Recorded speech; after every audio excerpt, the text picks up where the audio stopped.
Good morning. Welcome to Unity Longmont Spiritual Center today on July 25th, 2021. And this morning I will be speaking about modern mystics, and Faith Halverson-Ramos will be providing us with her beautiful music. So we'll start with a piece of music.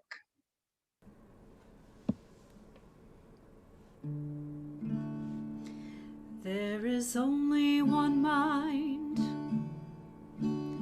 in which we all live and move and have our being. There is only one heart in which we all live and move. God and I are one. There is only one mind in which we all live and move and have our being. There is only one heart in which we all live and move.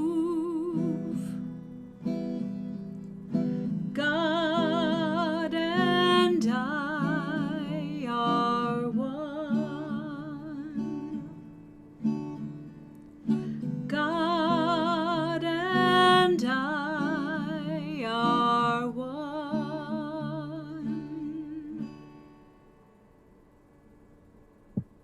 Thank you, Faith. What a wonderful beginning.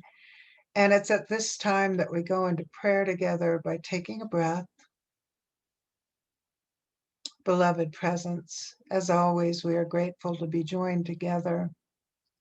As today we focus on some of the gifts with which we are born, those you have provided us, and how we might best use them. For this and all things, we are so grateful, and so it is. And another song, please.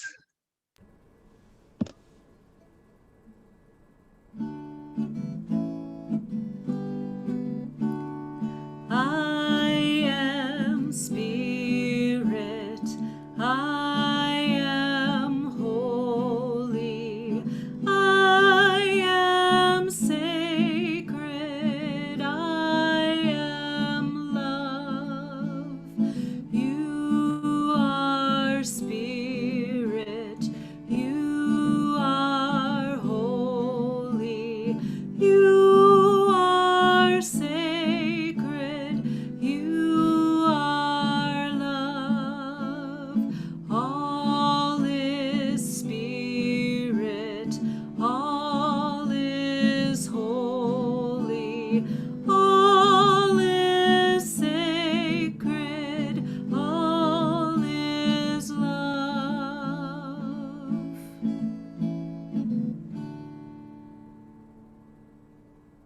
Thank you, Faith, for the reminder of what all is. So this morning I'm going to begin a series of talks on modern mystics, and part of that will involve looking back at some of the other mystics in history and what mystics have in common and what mystics may experience. So yesterday I took the two dogs I have out into the backyard, and one of my dogs is a visitor of 2 weeks. She belongs to my daughter. And so we walked outside, and within moments, a beautiful hawk flew by about 8 feet away to our left. Flew slowly, slowly enough so that I could see all the markings on it, and the wings were amazing. And then later in the day, we were walking out the front door, and the same hawk flew by again within 8 feet to our right. And so I had the sense that a hawk had moved into the neighborhood. And later in the day, I saw the same hawk from the backyard high in a tree where normally there are a great many crow. So hawk to me means pay attention, notice what's going on around me and within me. And oftentimes I will use a hawk visitation as an instance to take note of what I'm thinking, pay attention to what message I might be giving myself. And shortly thereafter, I communicated with my youngest daughter in Virginia, and her daughter, my granddaughter, and her closest friend were hiking in Virginia, and a hawk flew above them and dropped half a snake at their feet. So my first thought was, wow, what an amazing and powerful message. I didn't share my take on it because it's up to my granddaughter to figure out what it meant to them. But my take was that either one or both of them are halfway through a transmutation. And a transmutation is a particularly intense transformation, and they can be uncomfortable. They inevitably lead to something more wonderful, but we can really feel somewhat raw and torn in half during the middle of it. So I look forward to hearing from my granddaughter what the message was for her. And the reason I brought these up is I believe that I'm a modern mystic. I believe my granddaughter is a modern mystic, although she will say she does not believe in religion, nor does she believe in spirituality. Yet she will pay attention to everything, and she's very sensitive to energy shifts. So to me, that's one of the hallmarks of being a modern mystic, is paying attention to and being sensitive to energy shifts. I have for a long time thought of many of my clients and students and many of us in this community as modern mystics. And part of my own personal belief system, and it need not be part of yours, is that I believe in reincarnation, as does most of the world. And I have a sense that many of us modern mystics may have lived as monks and nuns in monasteries, and that we were living a contemplative, simplified life where the focus was on how to have communion with the divine for ourselves and as service. And so sometimes when I experience this particular life as challenging because of all the chaos and the noise and the demands and the need to make money and not be taken care of by a convent, I think back to, well, maybe this is just some kind of leftover from a previous life. Need to let that go and be here now. Um, I do believe that our world always needs mystics. I believe we especially need modern mystics now because of our ability to be grounded, to be peaceful, and to share love. Not that I do that all the time, it's always a practice, but that's my goal. And our world right now is pretty divisive. And we've just been going through a really difficult pandemic that has drawn many things from us for us to adjust to such a difference. And for me, when we went into lockdown in March of 2020, it was a huge adjustment, as I think it was for everyone. It happened so quickly, although for months we had seen that it was going to happen. And part of what I noticed when I settled in was I have a very strong hermit archetype. And so part of it felt like being in a convent. Part of the pandemic felt to me as though I was in my own monastery. It was quiet. There were fewer things I needed to do, fewer times I needed to go out into the world and interact with strangers, etc. Not that I didn't love all of that before, but I had a renewed relationship with being still. And prior to the pandemic, starting in August of 2019, I had increased my meditation to an hour every afternoon. And by the time that maybe a month ago, I'd missed maybe 6 or 7 days. So it was one of the better disciplines I've had in my life. I don't think of myself as highly disciplined, but what got me to do it was that it was so rich, both in the moment and in all 24 hours in terms of my energy level. It was renewing for me. And one of the things that mystics have in common is being drawn to the contemplative, to meditation, to stillness, to writing, to painting, to photography, to things that allow us to just pause and notice what's going on. And so, although the pandemic has been hard, I am grateful to have found those gifts again. And I'm also extremely grateful to so many people who showed up during the pandemic, making it feasible, to people that delivered groceries, that delivered for Amazon, that delivered the mail, people that were willing or had to go out into that world and continue to do what they had been doing under very difficult circumstances. I was grateful to technology, grateful to be able to see you guys and others every Sunday and in meetings. Grateful that we began a prayer care on Wednesday nights through Zoom and that we were able to share the contemplation of prayer, not just for ourselves, but for others. And that continues to be a very rich experience. So one of the things that mystics tend to do is practice gratitude. And it comes naturally because when we pause and we notice what's going on, there's such beauty and majesty outside of ourselves and within ourselves too. I have been extremely grateful for the vaccine and for science during this time. And one of the things I've shared with y'all is a struggle during this time of being more slow and noticing my own judgments about how some people make decisions. And that's not mine to judge. So I continue to work on it. I share that in part to say we modern mystics, none that I know, are quite perfect, except for divinely perfect. And we've always got things to work on. Our practices can help.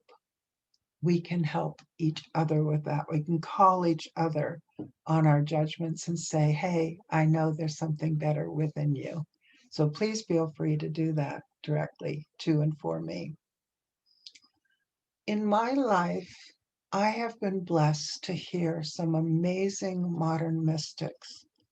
In 1979, I grabbed my young daughters, the age of 5 and 8, and we got on a metro in Northern Virginia and we went down to the National Mall early in the morning, saw the sunrise, and were able to experience John Paul II. And as he came out on that stage, and we were thousands of people back from him, there was this wave of energy that was palpable, that affected me and my young daughters and the people around us. And when he spoke, it increased. And that was the first time that I ever really took note of and was able to name presence. And the man certainly had it. Then years later, I was able to see Thich Nhat Hanh. He came to Washington to do a retreat for a Congress, and he held a fairly small event, maybe 200 people, at Catholic University, and I was able to go and be fairly close to him. And that same presence rolled off of him a gentleness, a loving kindness that was there even before he hit the mindfulness bell, which was huge, or spoke. And that presence stayed. And in both occasions, I felt as though that presence left with me, at least for a while. I was also able to see the Dalai Lama in DC, and it was a much bigger venue. It was in a sports arena, and it held thousands of people. And I was up high, and he was on a stage with the person interviewing him. And again, the presence just filled the arena. You could feel it, you could almost smell it and taste it. Everything shifted in his presence. Everything became quiet and meaningful. And he also added his humor. He's very, very funny. And he's just so kind, as were all the others too. And then I was blessed to see Amma, the hugging Amma in Northern Virginia. Someone gave me a ticket and I didn't know what to expect. I didn't know who she was. And she's a Hindu mystic. And she spoke in, again, a fairly large area for hours and hours. And you could just see people relax. You could see any stress that came from getting there, that came from living this life, just melted off. And we rested into this woman's presence.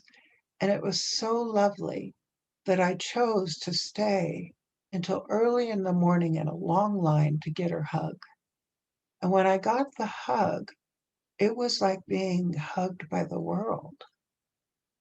I didn't do that old thing of being hugged and dissociate and not be there. I stayed there for that hug. I felt every part of her warmth and her softness and her intention. I would like to emulate some aspects of those mystics when I can. And I think we probably all want to. And sometimes I can for a little nanosecond. And sometimes I can open up and allow the source's energy, the divine energy, to come through me and hopefully be shared. And for any time that happens, I am so grateful because it elevates me, it cheers me, it reminds me of what we are here for. It reminds me of who we really, really are. Not just this human personality and ego, but a sparkle, a diamond of the divine, one that does not need polishing, and it shines. So, what is a mystic? And again, I'm speaking especially to those of you that identify. A mystic is a person who seeks through contemplation and some self-surrender to obtain unity with the divine, to experience communion with God. And a mystic believes in spiritual truths that are beyond the intellect and beyond the senses. A mystic will use his or her five senses, but the most important information comes from intuition. And with practice, we know that intuition can be developed, it can be relied on, it can be counted on. And the practice is simply when you have the experience and it blows you away, don't deny it, embrace it. And then when you have the next practice, do the same thing. And after a number of practices, for me over years, I welcome it. There is no denial. There is no reluctance. It's like, all right, bring it on. And that is with the knowledge and acknowledgement that I don't know what it's going to bring. but it's always changed my life in small and sometimes significant ways. So again, a mystic is aware of the outer environment and all the energies there, and the inner environment and all the energies here, and how those two interact. So there are many things in common that mystics have. One is that personal experience is more important than doctrine. We grow to trust our own experiences and our own beliefs about the world that come from those. So we don't very easily swallow doctrine that may be fed to us. And some of us can actually identify where back in childhood that was going on. You know, we might be told something about human beings, about the universe, and it just didn't make sense. So some of us might have had a temper tantrum, some of us might have sulked and gone away from it. But we started a pattern of wanting to seek our own truth. We ask a lot of questions, and that could have been very annoying to some parents and teachers, etc. A lot of questions, and we still do, because we want to understand how we work, how the world works. You know, what's it all about? We don't take because I said so for an answer. So if you remember back to your childhood and a parent said, because I said so, gosh, that didn't even make any sense. You know, we may have kept on asking the question or pushed the rules, because mystics push the rules. They over time develop their own ethics that feel more integral to them than those that are imposed. We value our intuition and the intuition of others. We trust it. We are uncomfortable with religious hierarchies. Again, they don't make sense to us because someone is telling us what it ought to be rather than having our own experience, which we trust more. We tend to be rule breakers, as I said, because we develop our own ethics, our own morality. And if you measure the morality of a mystic, it's in alignment with Lawrence Kohlberg's development of morality scale. It's toward the higher end of the morality. So we don't have to worry about mystics going off and doing horrible things. If there is a horrible thing done, it was an accident and it is learned from. It was not done intentionally to hurt anyone. We can trust that. We believe in internal rather than external measures of personal growth. Personal growth is important to us. It's food for us. And we assess it on a fairly regular basis. We may not be overtly, how am I doing? But there's some sense of, am I continuing to grow? Because that's important to us. It's also important to us to continue to learn, even as we age. So we can look around at our beloved folks that are my age and older and see who's a mystic because they're right there learning. They're learning how to get on Zoom. They're learning about what's going on in the world. You know, they're not shutting things out, even if it becomes a little bit more complicated to think as we used to think, to do as we used to do. We're still engaged. We believe that power comes through us, not from us. Yes, in unity, we know we are human and divine, and the power comes through the divinity. We don't make it happen. We open to it. We allow it. We believe that love does the same thing, that it comes through us rather than from us. Yes, we can set the intention to love, to be loving, and that opens us to that universal love moving through us. We believe there's more to life and the universe than we know, more than any study, philosophy knows, because we're still exploring, and perhaps the universe is still evolving. So there's always going to be more. Other characteristics include we are receptive, we are sympathetic and empathic, we try to stretch beyond ego and successful sometimes and not at others. We're courageous. We are in touch with what is real beyond our five senses. And that's what's so important to us.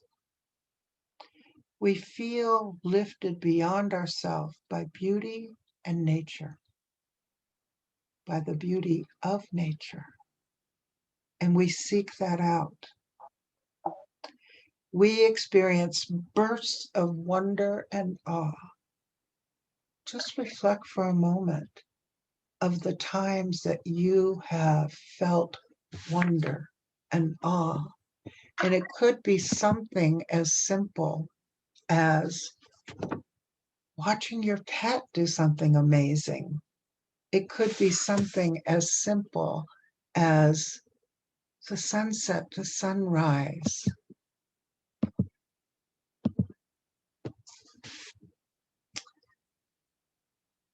We weave our divine moments into our thinking, our feeling, and how we relate to others. So those divine moments are not at all wasted. They transform us over and over again, and we integrate our experiences. That's part of how we grow. So I have some quotes from different mystics in the world, and I invite you to hear them and just see what comes up for you around them. Helena Blavatsky said, "There is no higher religion than truth. No higher religion than truth."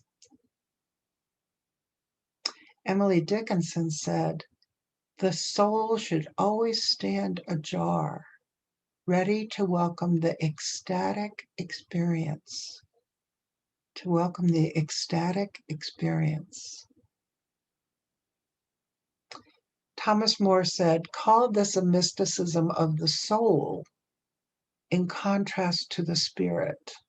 It is connected to everyday life and to the things of the world. It is physical, sensual, and bodily." So we are embodied in a human body, and that works for us. It's like a antenna tuning into all the energies. When I have one of those ecstatic moments, I am aware of and identified with my soul. It's there, it's here, it's me. Sarada Devi said, "As you smell the fragrance of a flower by handling it, or the smell of sandalwood by rubbing it against a stone, you obtain spiritual awakening by constantly thinking of God." So think about if you're a gardener and you go out and you touch that earth and you brush up against a leaf and you smell a flower. Even if God doesn't seem overtly present in your mind, what is that? That's God.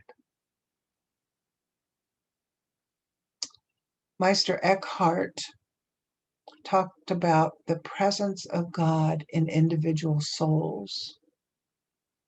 He spoke that a man should be empty of self and all things, and a man may wonderfully attain to God, and fourthly, of the purity of the divine nature. Well, that's right in alignment with unity belief. We are divine. We are part of the whole. God is everything, and we are in that everything. So everything is divine. Saint Bonaventure said, "Every creature is a divine word because it proclaims God." Mystics honor animals, including creepy insects. Everything is divine. And part of that honoring is honoring the earth. You know, we're sad right now because of what we have done to our mother.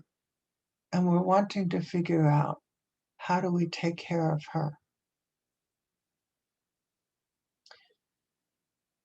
He also said, Christ has something in common with all creatures. With the stone, he shares experience. With the plants, he shares life. With the animals, he shares sensation. And with the angels, he shares intelligence. Thus, all things are transformed in Christ, since in the fullness of his nature, he embraces some part of every creature.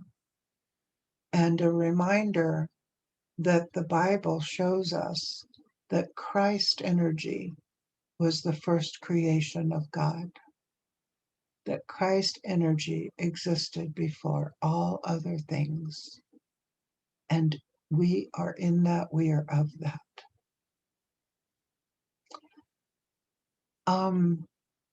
Thomas Aquinas said, and this one is kind of challenging for me sometimes, we must love them both, those whose opinions we share and those whose opinions we reject, for both have labored in the search for truth and both have helped us in finding it. There's logic in that. Sometimes we don't even know what we believe until we hear what we don't believe. To love is to will the good of the other.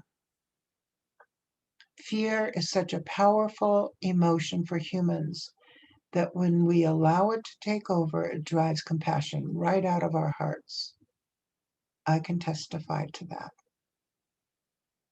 It is better to illuminate than merely to shine.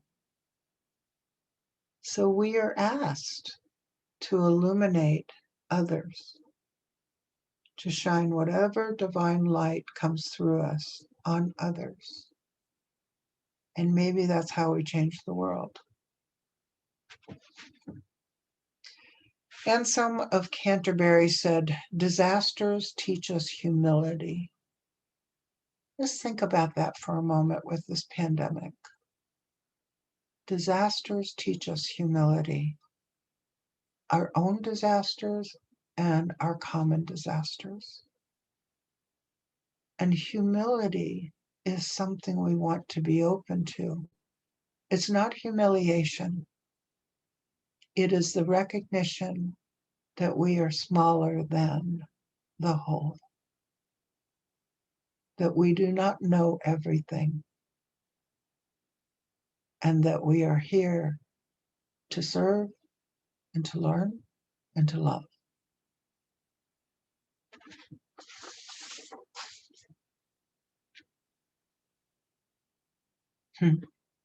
Paul the Apostle said, do not be conformed to this world, but be transformed by the renewing of your minds.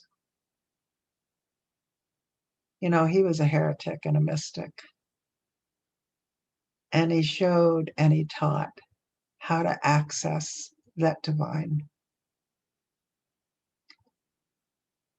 And Hildegard of Bingen said, we cannot live in a world that is not our own, in a world that is interpreted for us by others. An interpreted world is not a home. Boy, do we buy into that. So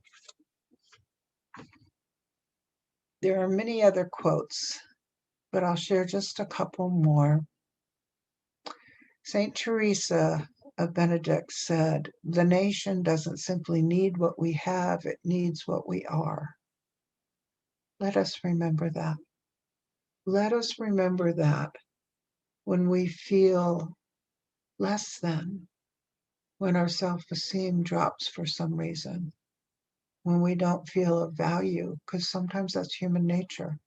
Let us remember our divinity and that the world needs each of us. And Simone Weil said, to be rooted is perhaps the most important and least recognized need of the human soul. Think about that. We absolutely need to be grounded as mystics, or it becomes airy-fairy.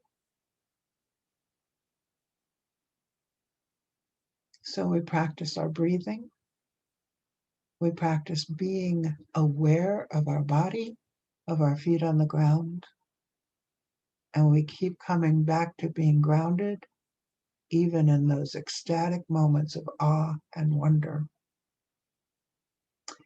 I have a quote from Mother Teresa, who we all know was saintly.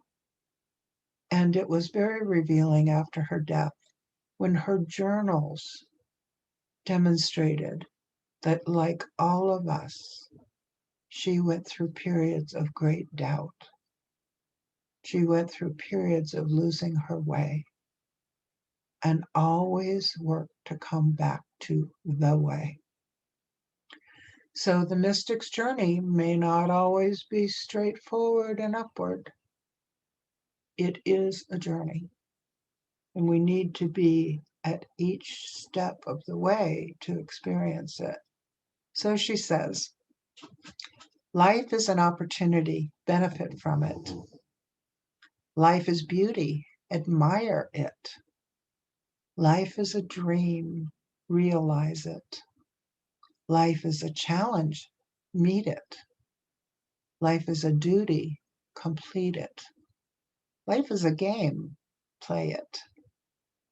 Life is a promise, fulfill it. Life is sorrow, overcome it. Life is a song, sing it. Life is a struggle, accept it. Life is a tragedy, confront it. Life is an adventure, dare it. Life is luck, make it. Life is too precious, do not destroy it. Life is life, fight for it. And so it is. And at this time, Faith is going to provide us with some music, and we'll go into meditation. And I invite you to listen, not just with your ears, but with your heart and your whole body. Again, we are affected by the vibrations of energy. So let us go into meditation.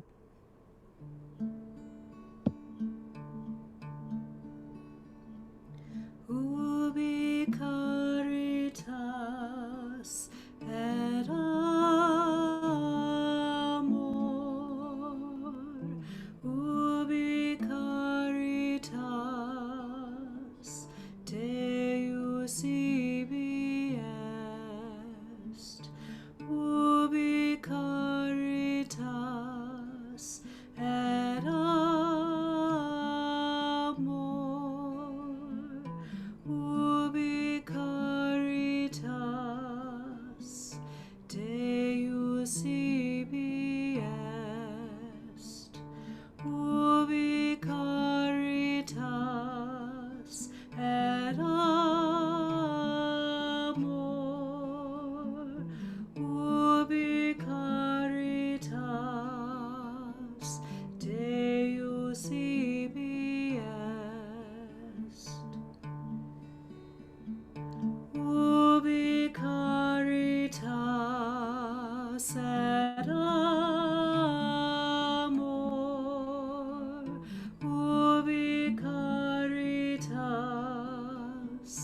Deus ibi est.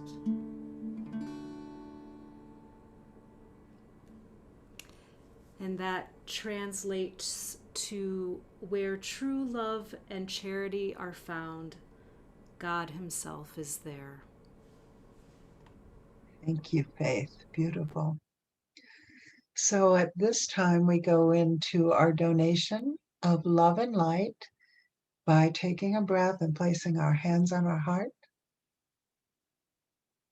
And very naturally, we become aware of the light and the love that resides within us and around us. And we invite that love and light to expand, that love and light to be shared.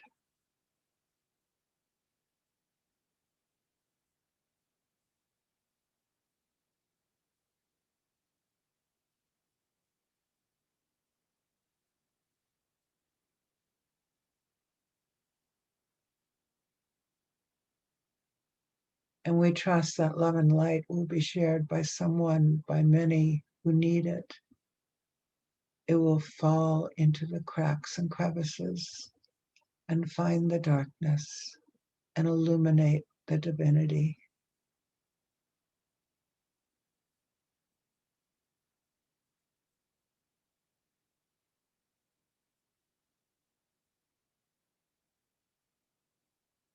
And with needing to do nothing else, we simply say, thank you, thank you. And so it is. And we'll end with one more piece of music, please. From thee I receive, to thee I give. Together we share, and from this we live. From thee I receive, to thee I give. Together we share, and from this we live. From thee I receive, to thee I give. Together we share, and from this we live. From thee I receive, to thee I give. Together we share, and from this